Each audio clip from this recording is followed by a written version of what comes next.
However, I'd like to now introduce Ian, and he's a very learned character.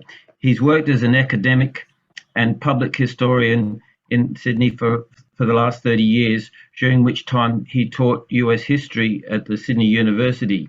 He's worked as a curator at the Powerhouse Museum, and since 2003, he's been with working as the North Sydney historian at the North Sydney Council. Ian is passionate about history, both local and broad, and landscapes, both cultural and natural, along with the architecture, modifications and plantings that make up those places, and the literature and artwork created to represent them.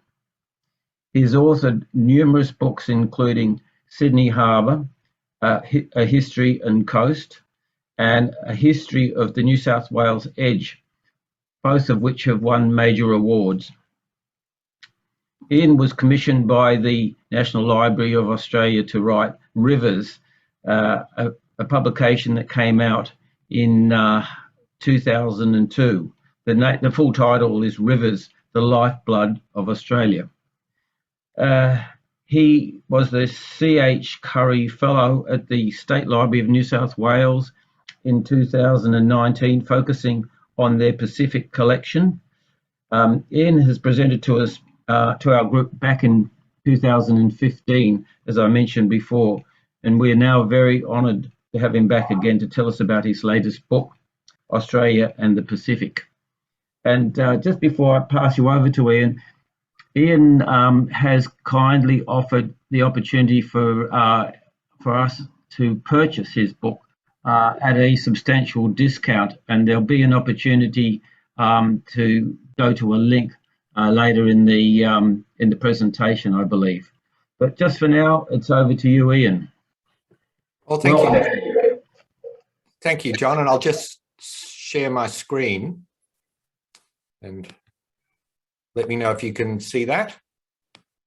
Yep, that's all good. We can see you. Beaut. Okay. We spread it with books in the background. Oh, but can you see, more importantly than me with books in the background, can you see a screen with a lighthouse?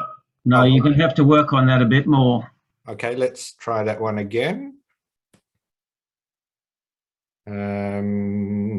Here we go, sharing screen. Where's that gone?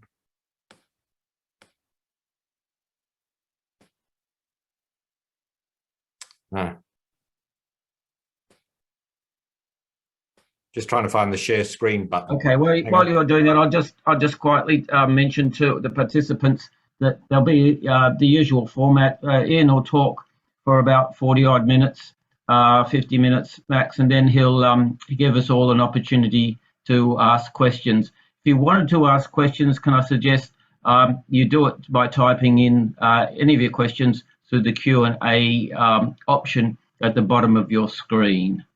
And Ian, it's all come up now. You're all good with share screen. Oh, beaut. Okay, well, I'll keep going. One quick correction there, John. The River book didn't come out in 2002. It came out in just fairly recently in 2020, I think. 2020. I'm sorry, I had 2020 written down. Yeah, and no worries. Yes, correction. Yes, it's not a very old. It's it's still quite a new book. In other words, you don't have to. And I urge you all to have a read of it. I enjoyed it immensely, spontaneously, brilliant. Except it's a bit far inland for us sailors. Oh, well, thank you for that. There's a bit of navigation there on the Murray with the paddle steamers, but I understand what you're saying. But thanks for the endorsement anyway. Okay, so here we are. Here we are at the Pacific, and there we are with the Kiama Lighthouse and the Pacific Ocean. And I'll move on to the next slide and get going. So why did I write this book? Well, it emerged out of ideas that started to gel with me when I was doing the Sydney Harbour history and then the history of the New South Wales coast. Certain themes came up, and certainly certain questions arose. And I wanted to explore those a bit further. And also, being the North Sydney Council historian, I frequently find myself wandering around St Thomas's Rest Park up there at Crow's Nest, which some of the audience may do too. And if you have done that, you may be familiar with this monument there, the grave of Commodore James Goodenough, in its original location, no less, not quite the original configuration, just slightly reduced, because the park was landscaped in the late 1960s, early 1970s. But anyway, James and his crew, the HMS Pearl, are there under the ground still. And they went to Santa Cruz in 1875 to follow up on an attack on another Australia Station vessel, HMS Sandfly, which had been attacked by local people in the context of labour recruiting in the islands. Now, you may have heard about blackbirding. You may have read over the course of the last few decades about blackbirding, but it's certainly been in the news recently because of the reputation of Ben Boyd and Ben Boyd Road in Neutral Bay. Clearly, there was a survey recently conducted by North Sydney Council of locals about whether they wanted to change the name because of his involvement with blackbirding, which some regarded even at the time in the 1840s as a form of slavery, and is certainly looked upon as a form of modern slavery today. Anyway, the name won't be changed, in case you didn't get that memo. But anyway, Commodore Goodenough's, one of his roles was to go up there and arbitrate and try and keep the peace. Well, he went up there and he was hit by a poisoned dart and died on the way back to Sydney Harbour. And his grave is there at St Thomas's, what was St Thomas's Cemetery, along with that of Owen Stanley, who was buried in 1850. And as I poked around the cemetery, I became aware of how important it had been as an unofficial maritime cemetery and how many Pacific mariners there were there.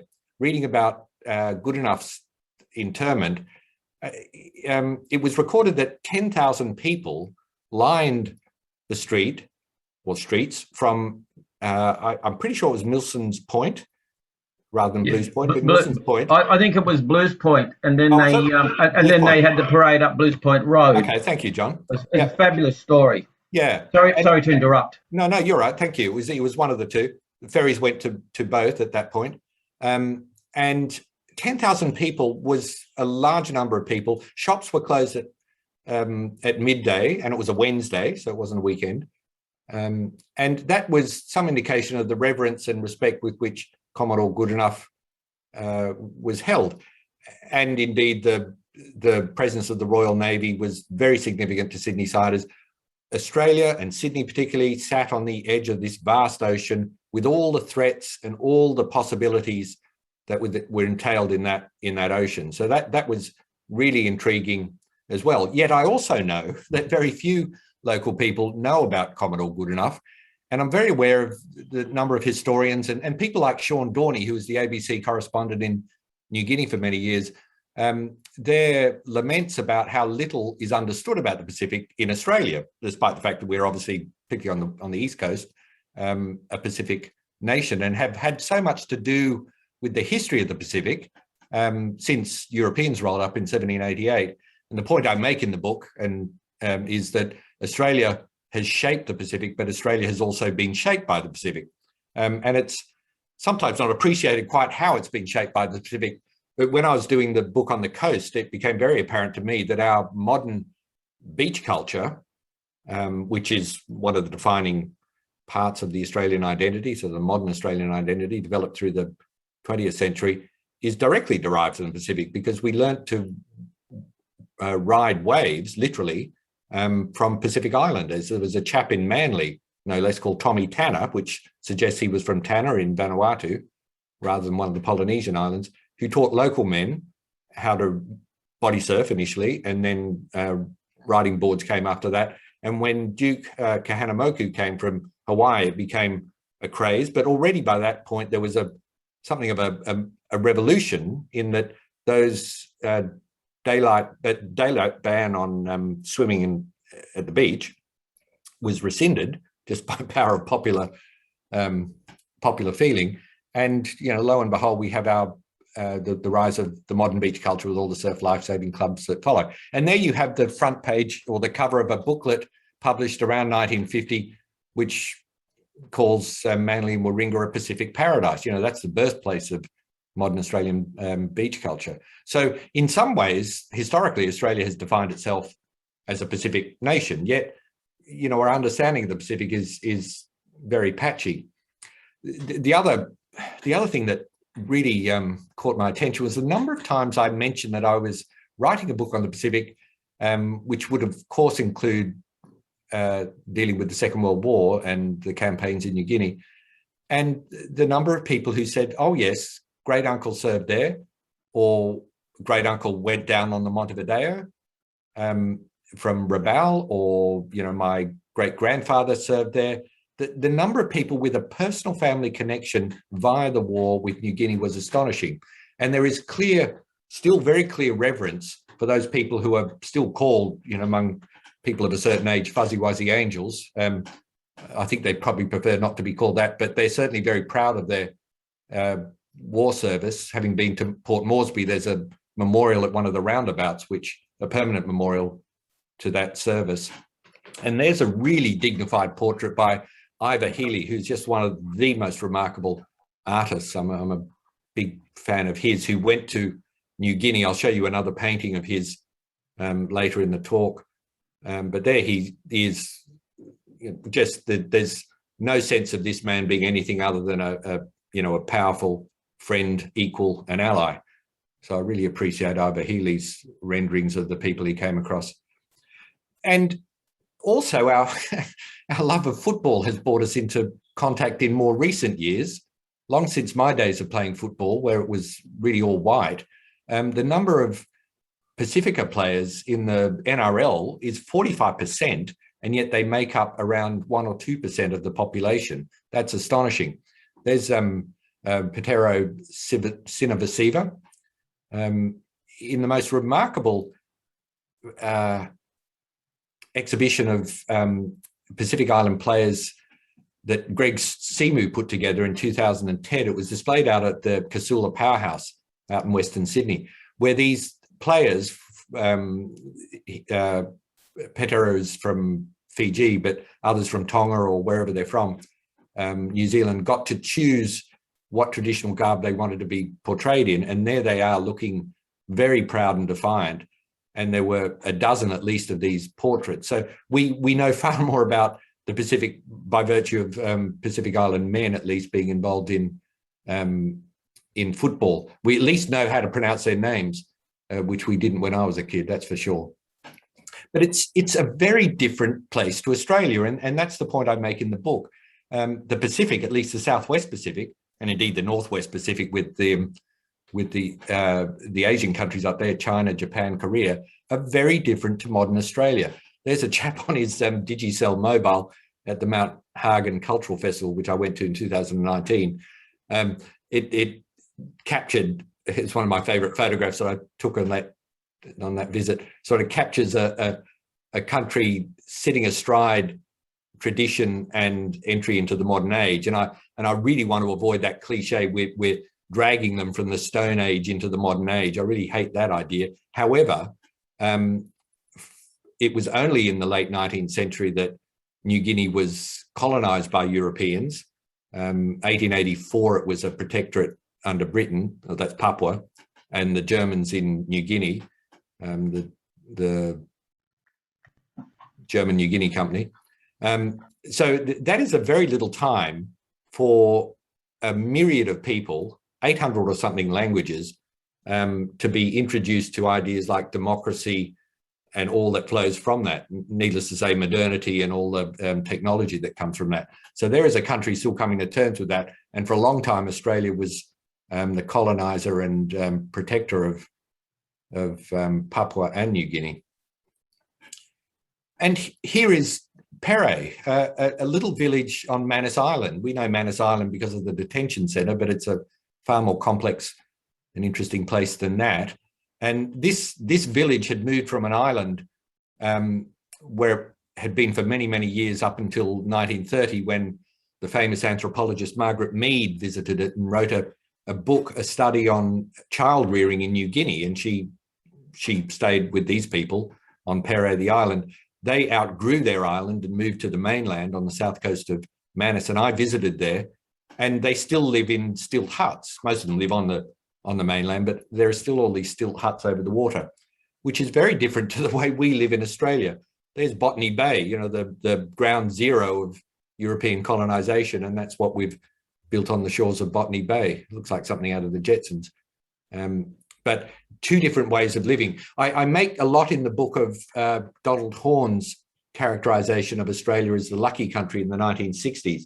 And indeed, we are the lucky country. You know, this extraordinary mineral wealth, space for cropping and grazing, which really distinguishes us from Pacific Islands, which are by definition very much smaller. But the oceanic islands, as opposed to the continental islands, New Guinea is a continental island that shares a continental plate with Australia and shares a lot of biota with Australia. But somewhere like Nauru is genuinely an oceanic island in that it's created because a seamount pops up and then descends, and there's coral formed around there. Birds, migrating birds and resident birds poo all over the coral, and that creates the phosphate, which we subsequently mined. But a tiny little place, you can hardly find two more different places than Nauru and Australia, yet their histories are intertwined. So getting back to that sort of that lucky wealth, if you like, there's a map which shows Australia on the right, with all the dark patches there are coal deposits, and you recognize the name Galilee, Cooper, Bowen, 4, 5, and 6 there. Some of the deposits there in Africa and India. This is it breaking off from the supercontinent called Gondwana about 80 million years ago.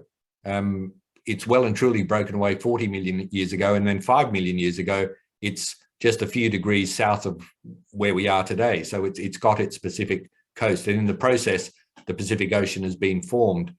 And the Pacific Islands, Nauru, are much, much, much younger than that. They are only tens of thousands of years old. In fact, as I was beginning to write the book, an island pops up off Tonga and it's literally created over the period of Christmas and the New Year. That's how quickly things can happen in the Pacific. So Australia is there is a huge chunk of land on the edge of the Pacific 5 million years ago, and the sea is rising and falling depending on what's going on at the North and South Pole with the glaciers. As at its lowest point, Australia is a very different type of very different continent. In fact, it's called Sahul, and it's Australia as we know it, joined with Tasmania and more particularly joined with New Guinea. And it's probably that great land mass that at which people arrived some 60 or 70,000 years ago, probably from the northwest. And it could have been any point along that extraordinary shoreline that you can see there. They may have arrived in what we understand today as New Guinea. Sometime around 40,000 years ago, the two populations became genetically very distinct. So Aboriginal Australians on the mainland and New Guineans, as we understand them today, farther to the north. And then around 10,000 years ago, those islands were completely separated by water. Around 5,000 years ago, there was another migration of a people from the Pacific, the Northwest Pacific, Taiwan and places like that, called the Austronesians, who came down and also colonized New Guinea. Farming began in New Guinea around 9,000 years ago, but never farming or gardening as developed in New Guinea and then was taken up through the Pacific. Never was that really practiced in Australia. Now, Australia is connected to the rest of the Pacific by ecology. Of course it is. You know, the sea brings things, the wind brings things, and birds fly all over the Pacific. Shearwaters from Tasmania fly to the Aleutian Islands, if you can believe that, in a huge figure eight and return to Tasmania. The mutton birds, just extraordinary. And this one, I managed to see a snipe when I was writing my river book. I was so pleased. I'm a bit of a bird watcher. Anyway, Japanese snipe come from Japan, as the name suggests, and winter on our southeast coast. I saw that one at a wetland near Canberra. but this one was painted in the Sydney region. I doubt if there are many that still venture to Sydney in the 1790s. So Australia, as we know it, is connected to the Pacific biologically, certainly by climate, but it's very different culturally. And here is a Polynesian seafaring outrigger vessel. This is what took people from the Western Pacific in that great Austronesian migration 5,000 years ago, people who then spread all the way to Tahiti and Hawaii, and they became a Polynesian civilization. And on these vast vessels, ocean-going vessels with sails, they took pigs and chickens and all sorts of things. And so when Europeans rocked up to Tahiti in the 19th century, they were familiar with a lot of the animals that were there, and they were trading for pigs and could eat pigs. Pigs were not part of Aboriginal culture on the mainland of Australia. Here is a vessel on Darnley Island, which is southwest of New Guinea, and very different to the type of, and again, an outrigger, probably not an ocean-going vessel in the way that the previous one was, but very different to Aboriginal outriggers. Even on the far north, Aboriginal people built outrigger canoes, and they dug out canoes. They're not just folded pieces of bark as they were around Sydney and down at the Murray and places. However, they're much simpler craft because these are just used for going short distances off the coast. They're not seafaring vessels. So already there's a distinct difference between the cultures that developed on the mainland and those that developed on the islands, even some of the close islands, even the Torres Strait Islands. Indeed, there's a big distinction between Aboriginal culture and Torres Strait Island culture, not least because of the farming, because of the gardening practices rather. So Europeans were very aware of this and wrote often about the difference between the relationship to the land, Aboriginal people. Despite what Bruce Pascoe says, I really disagree with the conclusions in his book, Dark Emu. I think Aboriginal people were hunter-gatherers, and he seems to take offence at that term, but it hasn't been used as a pejorative term to imply a primitive way of life for decades by archaeologists and anthropologists, at least in Australia. So for the most part, it's treated with awe and respect, you know, how people manage in a country like Australia by hunting and gathering. But they're not planting vegetables and fruit in the same spot year after year, and they don't have the same sense of land ownership as developed in New Guinea and even on the Torres Strait. And of course, the Torres Strait Island, Murray Island, was where Eddie Mabo grew up, and it was his understanding of his very emphatic relationship to a particular garden plot that gave him the courage and the optimism to pursue his land title rights, which ended up with the native title case in Australia, which the implications of which were then applied to Aboriginal people across the mainland. So I write in the book that surfing is one gift from the Pacific, but an equally profound gift was Eddie Mabo's gardening culture, which overturns our sense of terra nullius. You know, what an extraordinary thing, which is white Australia's foundation myth up until 1990. So people have been colonizing the Pacific. It's the last area of land to be colonized, say 5,000 years ago, as Polynesia is inhabited. And then Europeans follow with that great expansion, that exploratory expansion from Europe in the 16th and 17th century, the Spanish and the Portuguese. In the 19th century, you can see the extent of exploration, all these paths crisscrossing.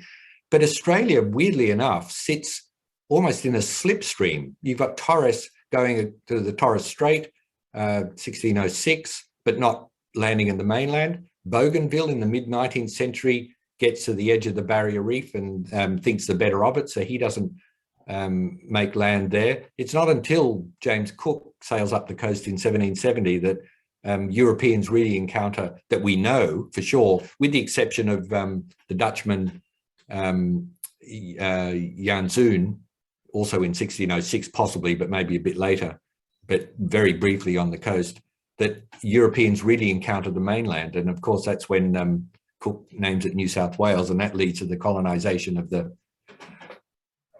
the continent by the British. Phillip rolls up in 1788, as I'm sure you're aware. They're aware also of Norfolk Island off the coast, because on Cook's second voyage to the Pacific, he finds Norfolk Island, says there's it's an island covered with pine trees that would be perfect for naval masts. Geoffrey Blainey, the historian, argues in The Tyranny of Distance that, in fact, it was the naval potential of the pine trees of Norfolk Island, the Norfolk Island pines, that actually led to the colonisation of New South Wales. I argue against that quite strongly in the book. You know, for my mind, New South Wales was always meant to be a place to dump or rehouse convicts, and Norfolk Island was a subsidiary colony to that, but it was inhabited by the Europeans very quickly, 1789, already with a permanent population.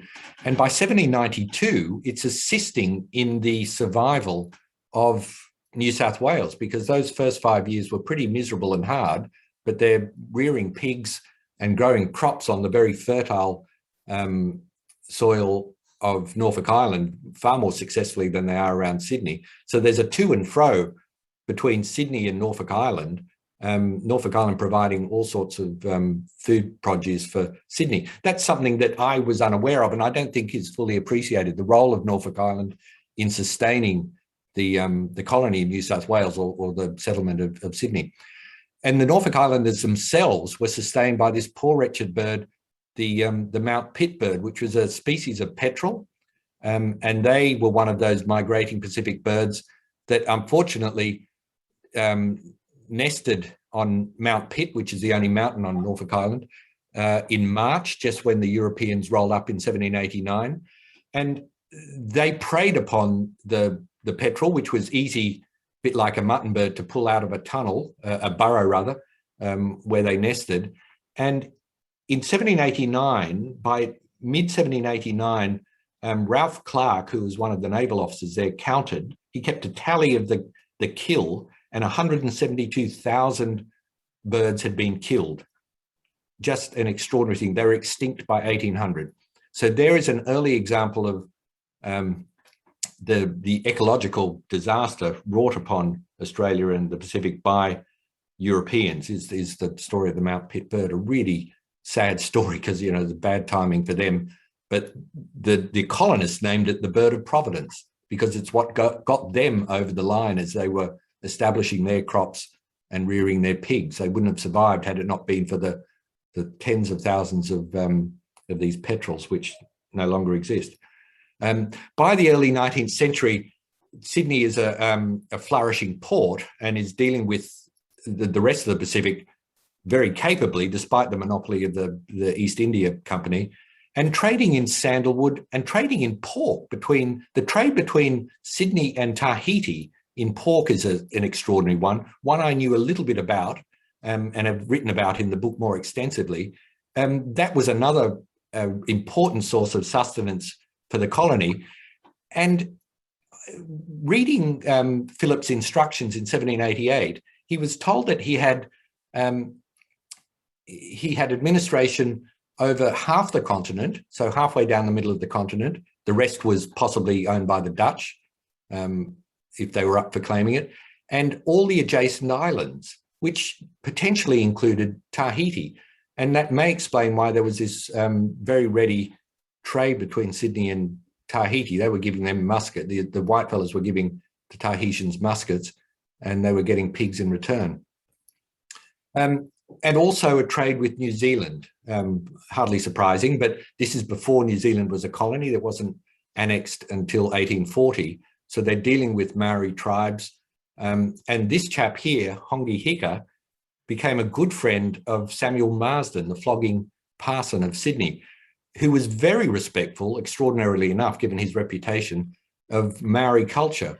And the chief came to stay with Marsden on his sheep farm at Parramatta and carved this likeness of himself, which has to be the earliest self-representation by a Maori of himself. And he would have done it using a looking glass, a mirror. And this is all those lines are, of course, the tattoos on his face. It's a remarkable object, even more remarkable that it survived. I saw that on display down at Canberra. Midway, so my book takes in the whole of the Pacific. It's not just the Southwest Pacific. And so I had to, of course, talk about our relationship with China. And I won't go into it in too much detail, but the most impactful event in the 19th century was the discovery of gold in 1851 and the subsequent arrival of thousands and thousands of Chinese, so much so that there were bans put on Chinese immigration. And the disorder that the presence of the Chinese caused through no fault of their own really was sowed the seed of the White Australia policy in my mind. It wasn't racially cast specifically at the time in the 1850s and 60s. The authorities were concerned with all the disorder and the violence, but it was certainly led to the thinking of Parkes and various people later in the 1880s that we cannot coexist with Asian cultures. And so you see Parkes as one of the earliest to articulate the idea that we have to be a white British civilization. We can't have Asiatic people here, and he does so in the 1880s. He does so, in fact, in North Sydney in the 1880s as the local member. But most of those Chinese people who come are here for the gold and then they push off. They're what's called sojourners, but a lot of them stay as well. And they establish themselves and they become a proud, if often vilified, awfully vilified part of the population. And here is the silk archway that they built to greet the Duke and Duchess of Cornwall at the opening of the first Parliament midway through 1901. Just astonishing. It was not on the official route, of course. They weren't allowed to do that, but they put this up anyway. And I just look at that photograph and think, what an astonishing expression of pride and respect and wanting to fit in, you know, and they never were allowed to while white Australia was still a thing. So Australia, white Australians anyway, looked at the Pacific as this oyster to be shucked, literally. Here's pearling up on the Torres Strait. All the resources, sandalwood, as I said, pork, whales, fish of all sorts, and pearl shelling was a big deal in the Torres Strait. It's also what brought Japanese to Australia. They were in large numbers in the Torres Strait, leading to fears of the yellow peril and all the rest in the late 19th century. But the other thing that was being traded was labour, and blackbirding became a thing, begun with Ben Boyd, who I mentioned earlier in the 1840s, but really kicks on in the 1860s and 70s. And these are people brought out to work on sugar plantations in North Queensland. Some of them stay and they, you know, some of them become Christians and they live. And there are families who trace their heritage back today. There are 60,000 people, in fact, in Australia who trace their heritage back to blackbirded people who are forcibly recruited or deceitfully recruited in the 1860s, 70s, 80s. Less so in the 1890s. There was more of a consensual back and forth. Faith Bandler was one of those people who I'm sure you've heard of.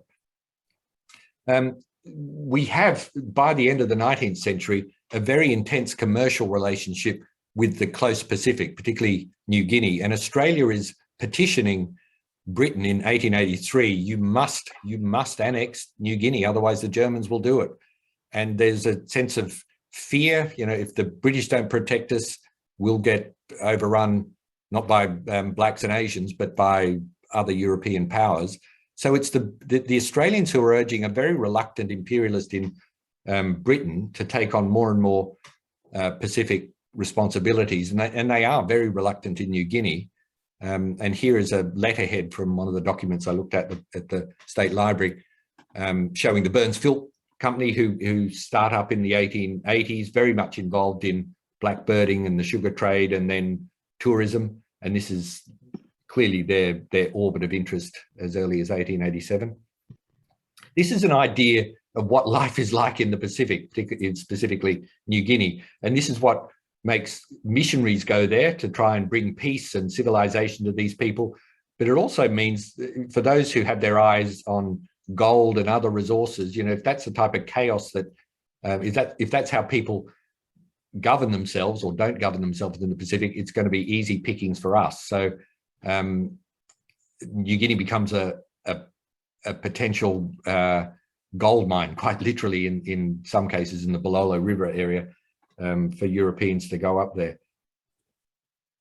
And by 1922, these are the regular steam routes from Australia through to the islands around New Caledonia, of course, up to New Guinea. What's so interesting here too is that very thick line that goes all the way up to Indonesia and then on to China and Japan. There was a very regular trade, despite the White Australia policy, between China, Japan and Australia. We've just acquired at the Stanton Library a wonderful collection from a P&O engineer who lived in Camaray. He brought back these little Netsuke carved figures from Japan when he bought them around 1905. So they're on display currently in the library. Well, of course, that fear becomes a material thing when World War breaks out and the Germans are there on our doorstep, now being White Australia's doorstep in New Guinea. So in fact, the very first hostile act on the part of the Australians, the loyal Australians, is to go and kick the Germans out of New Guinea, which they do. And as a result, they get New Guinea, which sits above Papua on the eastern side of the island, as a territory, a mandated territory at the end of the war. And Papua is passed on to Australia after 1901. In fact, 1906, the Papua Act comes into effect and Australia governs Papua right through to 73 as a colony. And there's the guy who's the governor, the lieutenant governor of Papua, Hubert Murray. Very interesting figure, very humane man, really wry in his humour. I have a lot of respect for him, and that's his anthropologist. I mentioned difference. Well, trying to understand these people who are so extraordinarily different to European Australians was very difficult. And he governed with the help of F.E. Williams, who was a very highly respected anthropologist. You can see him there. There was an anthropologist in New Guinea too, when the Australians took that over in 1919. His name was Chinnery, and his wife took lots of photographs. And there's Chinatown in Rabaul. Rabaul was destroyed by a volcanic eruption in the 1990s, I think it was. When I saw it in 2019, it was a pretty scruffy little town, but apparently it was a very beautiful town in its heyday. There's Chinatown. Port Moresby never had a Chinatown because the Australians didn't want the Chinese there, but they were already there because of the previous German presence. And there's Ernest and Sarah Chinnery's household staff. It was almost like an apartheid regime operating in Australian New Guinea, as the descriptions at the time described it. Black people had to stand up in the presence of white people. They had to call them master and missus. It was a very separated culture and very much one of dominance and submission. Second World War, again, I have to move along. I'm running out of time, John, sorry. Is the war really, the war was sort of brushing against Australia in the first, in 1914-18. It's really there, and it's an existential threat in 1940 through 42 to 45. There's a fold-out map that reassures Australia in 1943 that, you know, help is there, but that's the extent of the Japanese reach. Those islands to the northeast of Australia were their prize as mandated territories because the Japanese backed Britain, of course, in the First World War, so they got a reward for doing so. Australia wanted the Marshall Islands and all the rest, and the British said no, then the Japanese have to get something too. And so that gave them a foothold for their subsequent expansion into the Pacific. I make a lot of the difference between Australia's prosecution of the war and the Japanese. Their Bushido culture was so brutal. And while there was brutality on the Australian side, without a doubt, it was a terrible, brutal war, there was also a great deal of humanity. And I was really touched by that and very respectful of it. There's a service. Again, there's one of the Papuan guides, but this photograph particularly struck me. There is an Australian man literally carrying a Japanese prisoner of war from the front line. if that had been reversed, he would have been bayoneted to death without a doubt. They didn't take prisoners of war. And I mentioned Ivor Healy earlier, just an extraordinary painting. He did many oil paint, he did sketches while he was there in the jungle, but he painted them subsequently in South Australia. And by this stage in the war, 1944, Australians are really learning how to fight in the jungle, and they've got jungle greens finally. They'd arrived there with basically desert war attire, so they stood out like sore thumbs. But here they are, and the way Healy has painted them is that they've almost become part of the foliage, but they're emaciated and they're starving and they're fighting hard. He's really worth a look at his World War II paintings. I'm going to move through quickly here to the post-war period. Australia and the various other colonial powers set up the South Pacific Commission in 1940. I've got 47 there, it may have been 48 in fact. And these are all the islands that the various European powers are looking after. Australia is partly responsible for Nauru and of course for New Guinea. And Australia establishes a very profitable trade, particularly with Fiji and sugar. CSR is a big presence there, even though it's a British colony. So Australia figures very largely in the economy and the cultures of these islands, even if those islands aren't forefront of mind for white Australians. Donald Horne makes that point in Lucky Country as well. So much as Sean Dorney may say we've forgotten our role in the Pacific because of the diminution of press coverage there, Donald Horne was saying that white Australia was, pretty well oblivious to the Pacific as early as 1966. We fight a war in Korea because the Cold War comes to the Pacific, and there's the Northwest. I won't spend too much time here because I am running out of time, but that's often referred to as the Forgotten War, but it was a UN mandated war. And it was a very brutal and hard war, although it only went for 2 or 3 years. The war that Australia was very eager to get into was the Vietnam War, because they wanted to be the loyal allies of the United States for a start, but they very genuinely saw a conflation between communism and the Yellow Peril. And when John Foster Dulles spoke about the domino effect of one country falling after another as communism spread south, Menzies was very receptive to that idea. So we happily put our hands up. One of the effects of the aftermath of the war was the influx of boat people, which Malcolm Fraser very readily opened doors to, very different to subsequent attitudes to immigration. And there was a lot of hostility towards people who were establishing themselves in Cabramatta and Marrickville and places, but nonetheless, Australia took in tens of thousands of Vietnamese immigrants, not migrants, not all of them arriving unofficially or unauthorized by boat, many of them from refugee camps. We have a very proud history of standing up against the French in the 1980s. This is Australia's proudest moment, in my mind anyway, in the 1980s, both for what the government did, and it was a Labor government, particularly, and Gareth Evans, but also the population protesting against French nuclear tests in their colonies, in Polynesia particularly, Mururoa Atoll, which the local people certainly didn't want. And Australia was very forceful, both at an official and unofficial level. And the tests certainly ended. I better very quickly finish. Well, maybe we can take questions about the awfully named Pacific solution. You're going quite well. It's only just 6 minutes past 7. We're okay. Sort of aiming to sort of wind it up at about 20 past or so. So okay. Sorry, I thought I had till 7 and then questions. No. You're comfortable. Yeah. Oh, great. Well, here is the comparison with the earlier intake of Vietnamese people. Is the Pacific solution, and that arises out of the Tampa affair, 2001, just followed after, goodness, the 9/11. So it was a world terrified by terror. And John Howard famously says, "We will decide who will who arrives here and the circumstances in which they will come. A sentiment, in fact,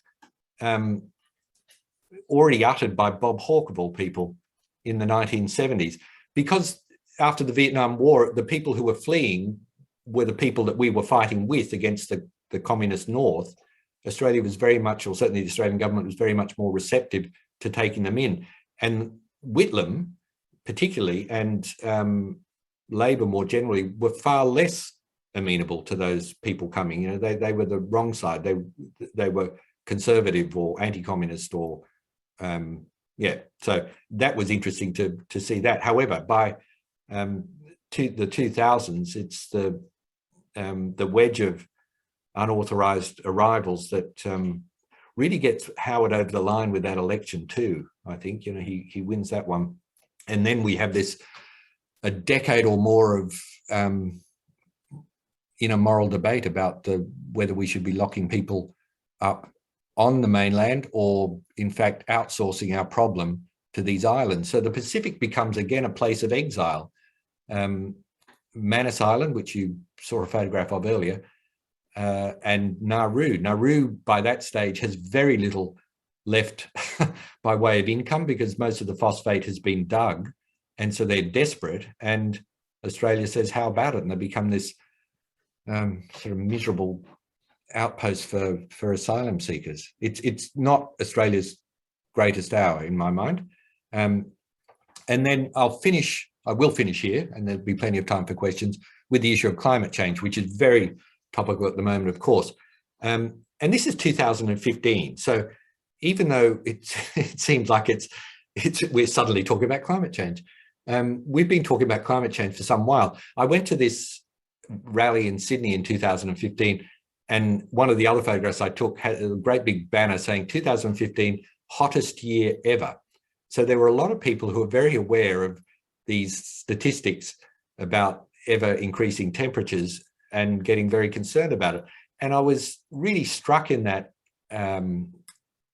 huge rally, which began in the Domain and then walked all the way down Elizabeth Street, with the number of Pacific Island people who were there, because they're not just facing bushfires and severe weather events, as horrible as those are, droughts and whatever.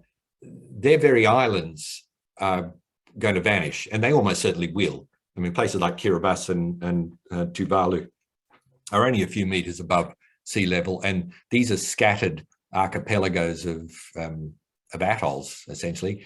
If they don't go under the waves, which they'll do in time, before that they'll become uninhabitable, because the sea is coming in under the islands, and it's making saline the freshwater wells that have formed naturally there. There are these like lenses of fresh water which sit above the seawater in this porous rock that forms the atolls and the islands.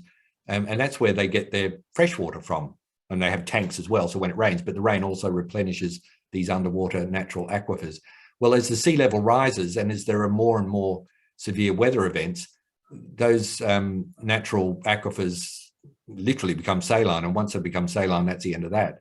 And the gardens on Kiribati are depleting, and they're not able to grow as much food as they can. So from what I've read, I'm not an expert, I'm really not, but from what I've read, their time, their years are numbered without a doubt. So I don't know where those people will go. There have been reports to the Australian Parliament about the need for preparing for climate change refugees as well from the Pacific. And I've heard nothing from the government about that, but I've seen reports presented to the Senate and the House of Reps. So that's something that will be faced in years to come without a doubt. The president of Kiribati,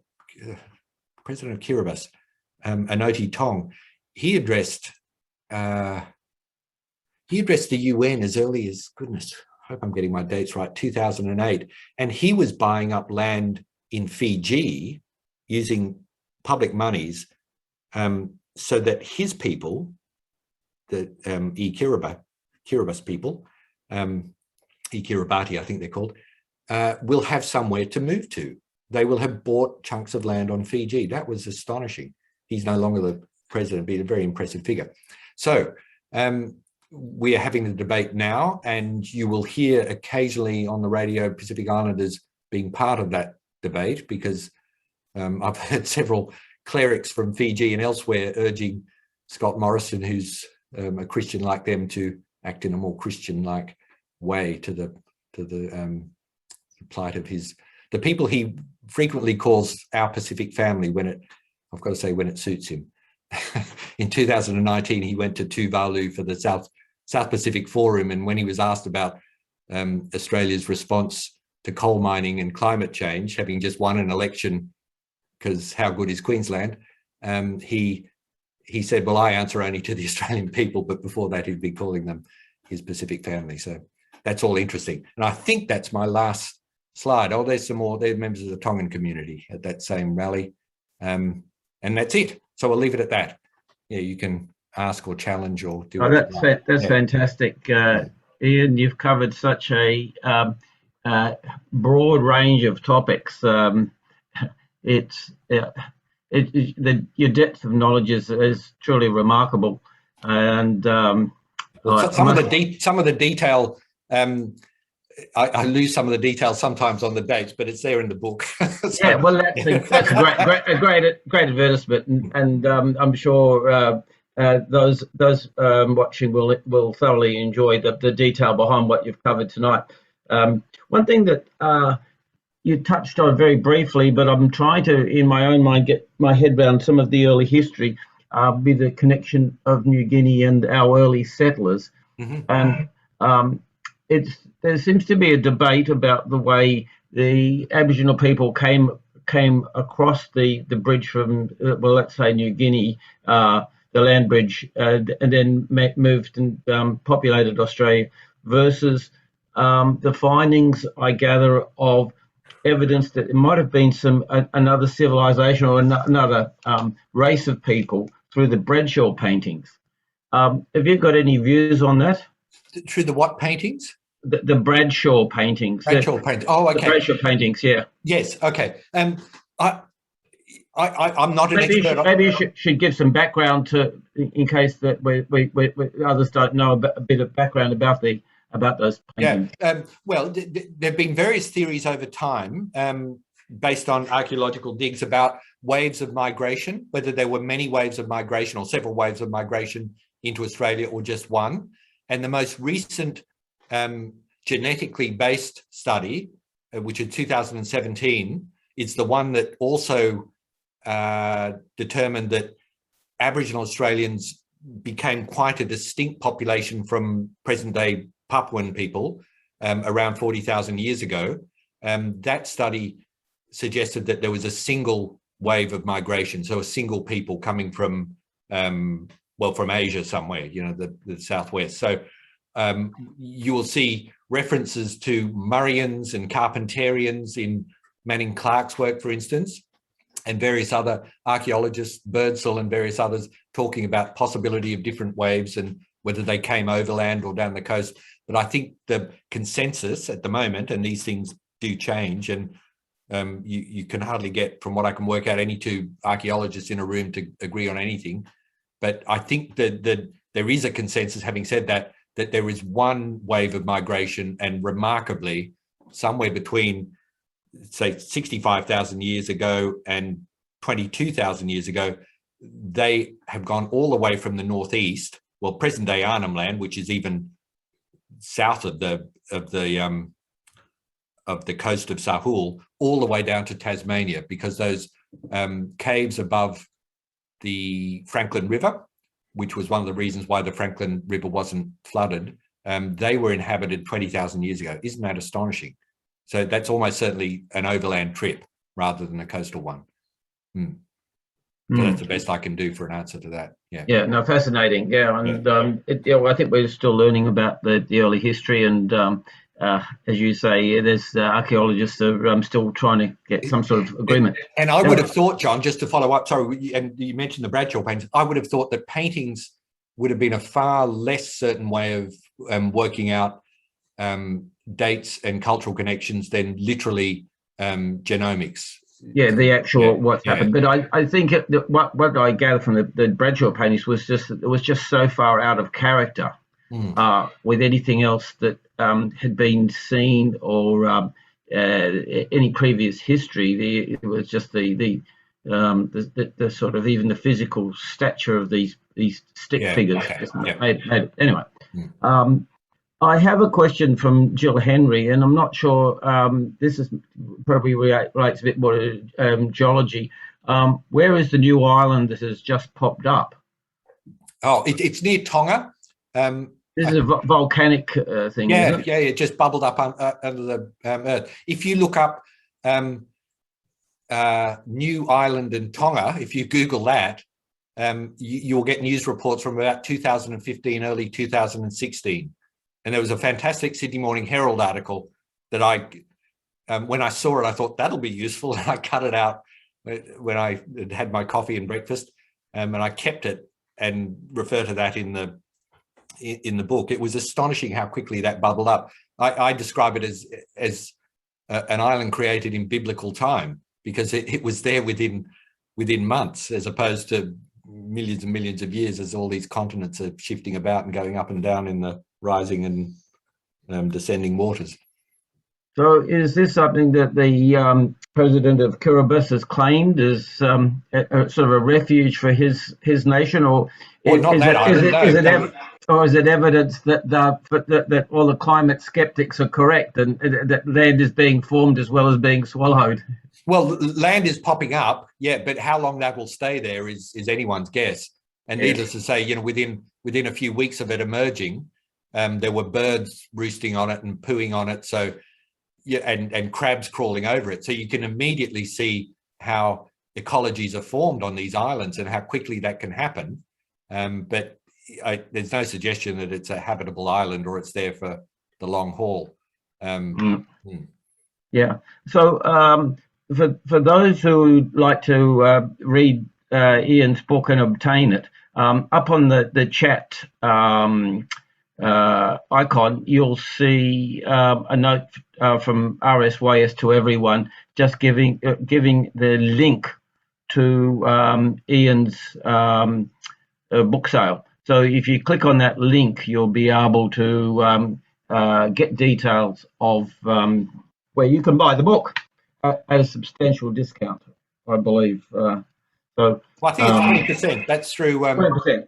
University New South Wales bookshop offering 20% off. The local Crow's Nest, what do they call, Constant Reader, they've got stock too. Yes, that's great. Now we're going to be closing up soon. Are there any further questions? If so, just please you can go via chat or Q&A.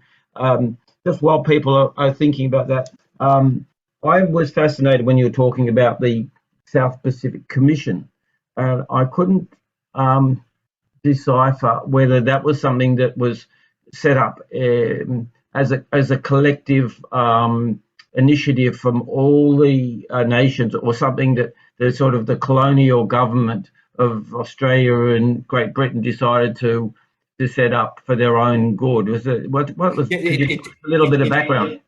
Yeah, it's set up by the colonizers in the immediate post-war period, but that, as you know, I'm sure, John, that period through the 50s and 60s particularly is the period of independence, when colonies assert themselves and all over the world, Africa and wherever, South America. And through the 60s, the Commission becomes a forum for these islands themselves to push their issues. But then the precursor to, the South Pacific Forum is formed, God, got to get the date right, around 1971. And that is a very genuine grouping of these islands which have started to become independent. It's 1971, I'm pretty sure. And they didn't want New Guinea to join because New Guinea wasn't independent, and they didn't want it to be a proxy vote for Australia. Australia was invited to join and did join. So it was recognised as a Pacific nation by all these small island states. So the Commission evolves over time, but the forum is very definitely a forum of island states. That's interesting, Ian. I don't think we've got any further questions. and so we might wrap it up. I'd like to just say thank you very much for your time and the sharing of your great knowledge once again. Thanks for the invitation. We thoroughly enjoy hearing from you, and we respect the research and the knowledge that you've accumulated, and we stand in awe. Normally, we have a presentation of a little wine bottle for you at this stage if we were face to face, but unfortunately, that might have to be put aside for your third talk at this point. Another one, and that's really fine. If people bought the book, that would be lovely. Yes, so that's great. Yes, we're getting a few people thanking you. Good. Well, I hope that was coherent. I'll just quickly say, I don't want to hold you up from the rest of the proceedings, but I mean, this book literally covered millions of years in 130,000 words. So compressing that into 30 minutes, I hope it made sense. But it's me just the book itself is trying to understand our current relationship with the Pacific and how it's evolved, and that conundrum of being part of an area but also not being part of a region, because we are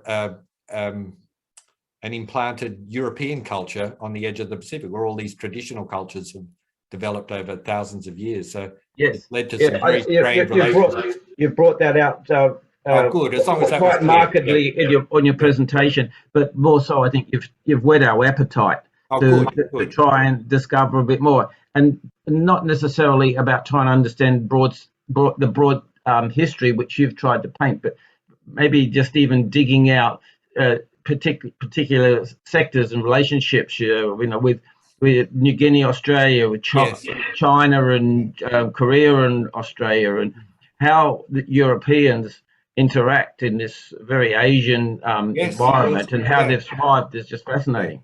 Yeah, so someone like Keating saying that we need to be more part of our region, and someone like John Howard saying we need to respect our British heritage. And I've got to say, I'm not fully supportive of Keating's attitude to foreign policy, particularly human rights. I really don't. I respect John Howard far more for his intervention in Timor than what Keating would have done had he still been in power. But there we are. So. Yes. Fabulous. Russell Taylor, our Vice Commodore, has already put his hand up to buy a book. Oh, good. Thank you, Russell. This is a live show. We get live feedback. Well, very nice. Thank you so much. Happy to sign anything too at some point. Bye-bye. Well, yes, that's right. We'll save that for face-to-face. Now, we'll wrap up. As I said before, we've got a slide coming up which will show us our forthcoming events for the here we go. Thanks Zach, for the cruising division, which will be a fascinating face-to-face presentation, this one. So put that in your diaries, or all you people watching, and thank you again, Ian. Fabulous presentation. Thank you, and we look forward to you being a guest at our club when maybe convenient for you, and we can shout you a dinner there. That'll be great. That'd be brilliant. Thanks. Yes. Hello, Susan Wade, if she's in the audience too. Hope you're well. Okay, that's great. See you. All right, all the very best. Thanks Genevieve, too, for your comments. Bye.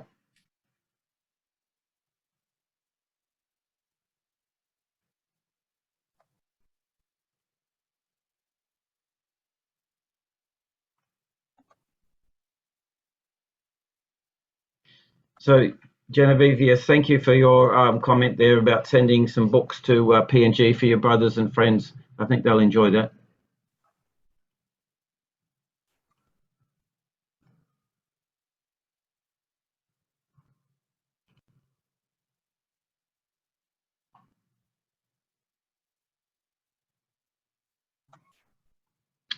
You there, Zach?